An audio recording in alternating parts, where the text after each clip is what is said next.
ഡൽഹിയിൽ കെട്ടിടം തകർന്നുണ്ടായ അപകടത്തിൽ മുഖ്യമന്ത്രി രേഖാ ഗുപ്തയ്ക്കെതിരെ പ്രതിഷേധവുമായി നാട്ടുകാർ. അപകടസ്ഥലം സന്ദർശിക്കാൻ എത്തിയപ്പോഴായിരുന്നു ഈ പ്രതിഷേധം. അർജുൻ പീതാംബരൻ ഡൽഹിയിൽ നിന്ന് ചേരുന്ന കൂടുതൽ വിവരങ്ങളുമായി.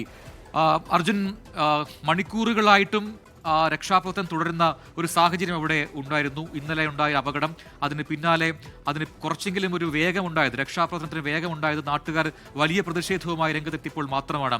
അപ്പോൾ സ്വാഭാവികമാണ് ഇത്തരത്തിൽ മുഖ്യമന്ത്രിക്കെതിരെ ഒരു പ്രതിഷേധം നാട്ടുകാർ ഉണ്ടാക്കുക എന്നുള്ളത്. എന്തുകൊണ്ടാണ് ഇത്തരത്തിലൊരു അലംഭാവം ഈ രക്ഷാപ്രവർത്തനത്തിൽ ഉണ്ടായത് എന്നത് സംബന്ധിച്ച് എന്തെങ്കിലും വിശദീകരണം സർക്കാർ നൽകുന്നുണ്ടോ?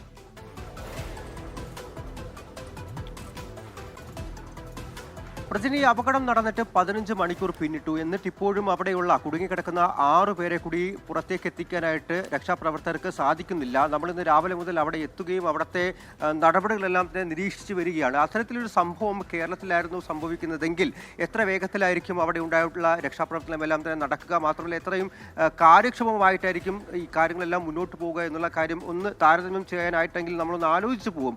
അത് കൃത്യമായി മനസ്സിലാക്കും കേരളത്തിൽ എത്രത്തോളം വേഗത്തിൽ ഈ കാര്യങ്ങളെല്ലാം തന്നെ സാധ്യമാകുമെന്ന്.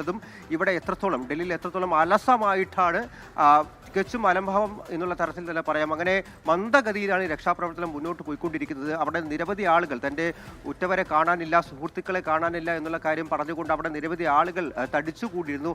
ഇവരെയൊക്കെ ബോധ്യപ്പെടുത്താൻ വേണ്ടി മാത്രം ഇടയ്ക്കൊന്ന് വേഗത കൂട്ടുക എന്നുള്ള കാര്യമാണ് അവിടെയുള്ള രക്ഷാപ്രവർത്തകർ ചെയ്തുകൊണ്ടിരിക്കുന്നത്. മാത്രമല്ല ഇപ്പോൾ 15 മണിക്കൂർ പിന്നിട്ടു എന്നുള്ള കാര്യം പറഞ്ഞു.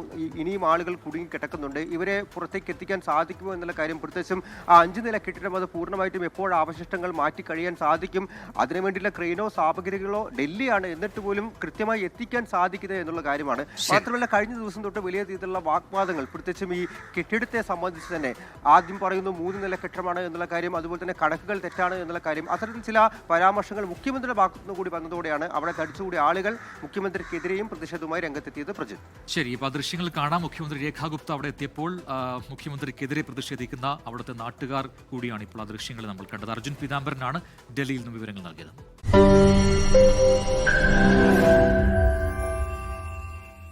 ലോകത്തെവിടെയായാലും ഏത് സമയത്തും 24 വാർത്തകളും ഓഗ്മെന്റഡ് റിയാലിറ്റി പാക്കേജുകളും എക്സ്പ്ലെയിനറുകളും വിശദമായി കാണാൻ ഞങ്ങളുടെ യൂട്യൂബ് ചാനൽ നിങ്ങൾക്ക് സബ്സ്ക്രൈബ് ചെയ്യാം.